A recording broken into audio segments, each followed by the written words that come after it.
Hello friends, அனைவருக்கும் மிகப்பெரிய வணக்கம். இன்றைக்குரிய வீடியோ அப்படிங்கிறது நாளைக்கு நடக்கக்கூடிய சூரிய கிரகணம் அப்படின்றதுல கர்ப்பிணி பெண்கள் எப்படி இருக்கணும், இருக்கக்கூடாது, இது சரியாக நடக்கக்கூடிய நேரம் என்ன, இந்தியாவில் தெரியுமா தெரியாதா, இதை பற்றின டீட்டெயில் இன்ஃபர்மேஷனை கொடுத்துருக்கேன். குறிப்பாக ஏற்கனவே நான் போட்ட வீடியோவில் ப்ரெக்னென்ட் லேடிஸ் எல்லாரும் கேட்ட கேள்விகளுக்கான பதில் இந்த வீடியோவில் இருக்கும். வீடியோவை கடைசி வரைக்கும் ஸ்கிப் பண்ணாமல் பாருங்கள். அப்போ தான் ஒரு நாள் தான் இருக்குது, இன்னும் உங்களுக்கு தெளிவான விளக்கம் அப்படிங்கிறது உங்களுக்கு புரியும். வாங்க வீடியோக்குள்ளே போகலாம். இந்த வருடத்திற்கான 2வது சூரிய கிரகணம் அப்படிங்கிறது ஆகஸ்ட் 12 நாளைக்கு தான் நடக்குது. இது ஆடி அமாவாசை அன்னைக்குன்னு நடக்கக்கூடியதாக இருக்குது. பொதுவாக வருஷத்தில் 2 டைம் நம்மளுக்கு சூரிய கிரகணம், சந்திர கிரகணம் வரும். முதல் சூரிய கிரகணம் அப்படிங்கிறது பிப்ரவரி 23 நடந்தது. இப்போ 2வது சூரிய கிரகணம் அப்படிங்கிறது ஆகஸ்ட் 12 நடக்குது. இது இந்தியாவில் தெரியுமா தெரியாதான்னு கேட்டிங்கன்னா இந்தியாவில் தெரியாது. ஏன்னா இது நடக்கக்கூடிய நேரம் அப்படிங்கிறது இரவு நேரமாக தான் இருக்குது. பொதுவாக இரவு நேரத்தில் நம்மளுக்கு சூரிய கிரகணம் டைமிங் வந்ததுனாலே நம்மளுக்கு இந்தியாவில் தெரியாது. அதுவே பகல் நேரத்தில் வந்ததுன்னா இந்தியாவில் தெரியறதுக்கான பாசிபிலிட்டிஸ் அதிகமாக இருக்கும். உங்களுக்கு புரியும்படி சொல்லணும்னா, இப்போ இரவு 9 மணியில் ஸ்டார்ட் ஆகி, அதாவது 9:02 மணிக்கு ஸ்டார்ட் ஆகி கிட்டத்தட்ட அடுத்த நாள் காலையில், விடிய காலையில் 1:28க்கு முடிவடையுது 13ஆம் தேதியோட. அப்படி இது கிட்டத்தட்ட 4.5 மணி நேரம் நீடிக்குது. இது இரவு நேரத்தில் நடக்கிறதுனால எந்தெந்த நாடுகளில் பகல் இருக்கோ அங்கே எல்லாமே இந்த கிரகணம் அப்படிங்கிறது தெரியும். ஆனால் நம்ம நாட்டில் தெரியாது. இந்த நேரத்தில் கர்ப்பிணிகள் எப்படி இருக்கணும்னு நிறைய பேர் கேட்டுகிட்டே இருக்கீங்க. வெளியில் போகலாமா, சாப்பிட்லாமா, குளிக்கணுமா, இந்த மாதிரி நிறைய விஷயங்கள் கேட்குறீங்க. பொதுவாக கர்ப்பிணி பெண்களாக இருக்கக்கூடிய நீங்கள் 9 o'clock மேலே தான் நம்மளுக்கு சூரிய கிரகணம் அப்படிங்கிறது வருது. அதனால் முடிஞ்ச வரைக்கும் உங்களுடைய நைட் ஃபுட் அப்படிங்கிறத ஏர்லியராக முடிக்கிறதுக்கு பாருங்கள். மினிமம் 8 மணிக்கெலாம் சாப்பிட முடிச்சிடுங்க.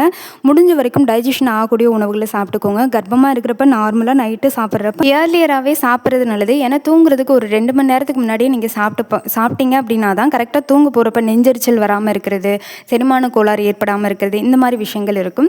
இது இல்லாமல் நான்வெஜ்ஜு, சப்பாத்தி, பரோட்டா இந்த மாதிரி விஷயங்களை நைட் ஃபுட்டாக எடுத்துக்காதீங்க. நல்ல வேக வச்ச உணவாக எடுத்துக்கோங்க. எக்ஸாம்பிள் சொல்லணுன்னா நீங்கள் இட்லி எடுத்துக்கலாம், இடியாப்பம் எடுத்துக்கலாம்.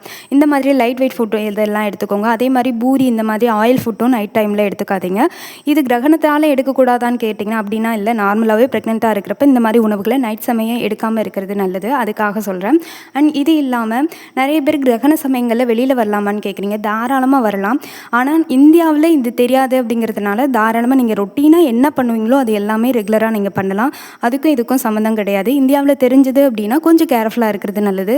ஆனால் இந்தியாவில் தெரியலன்ற காரணத்துக்காக நீங்கள் நார்மலாக எப்பவும் எப்படி இருப்பீங்களோ அதே மாதிரியே இருந்துக்கலாம்.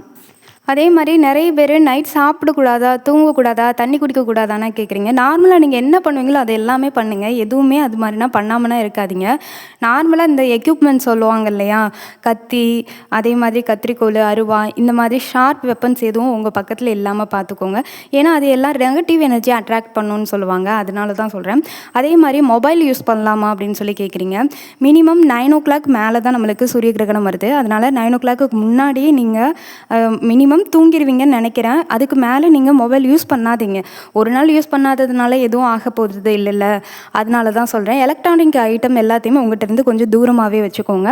அண்ட் நீங்கள் அடுத்த நாள் காலையில் கட்டாயம் குளிக்கணும். மஞ்சள், அதுக்கப்புறம் வேப்பிலை இதெல்லாம் போட்டு குளிக்கணுமா சிஸ்டர், குளிச்சுட்டு வீடு துடைச்சிட்டு தான் சாப்பாடு சமைக்கணுமா அப்படின்னு சொல்லி கேட்குறீங்க. அப்படின்னா கிடையாது.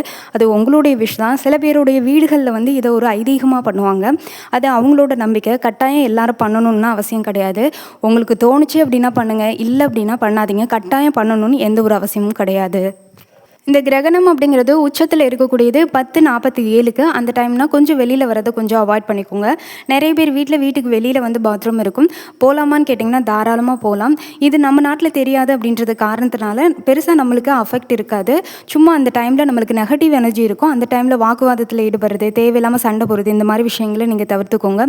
இதை மீறியும் உங்களுக்கு உங்கள் குழந்தைக்கு ஏதாவது ஆகிடும், இருந்தாலும் எனக்கு ஒரு பயம் இருக்குது அப்படின்னு இருக்கீங்க அப்படின்னா நீங்கள் உங்களுக்கு பிடிச்ச தெய்வத்தோடைய அந்த ஸ்லோகம் சொல்லுவாங்க, ஓம் நமச்சிவாய, இல்லை அப்படின்னா ஓம் சரவணபவ, இந்த மாதிரி விஷயங்களே செஞ்சுக்கோங்க.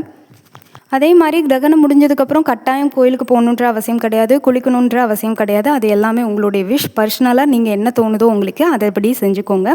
இதுதான் கிரகண நேரங்களில் செய்யக்கூடியது அண்ட் செய்யக்கூடாதது அப்படிங்கிறது. இதில் ஏதாவது இன்னும் உங்களுக்கு ஒரு முரண்பாடு இருக்குது, எனக்கு இது டவுட்டாக இருக்குது அப்படின்னா கீழே கமெண்ட் பண்ணுங்கள். அதுக்குமே நாளைக்குள்ளே நான் உங்களுக்கு கண்டிப்பாக கிளாரிஃபிகேஷன் வீடியோ போட்டுறேன்.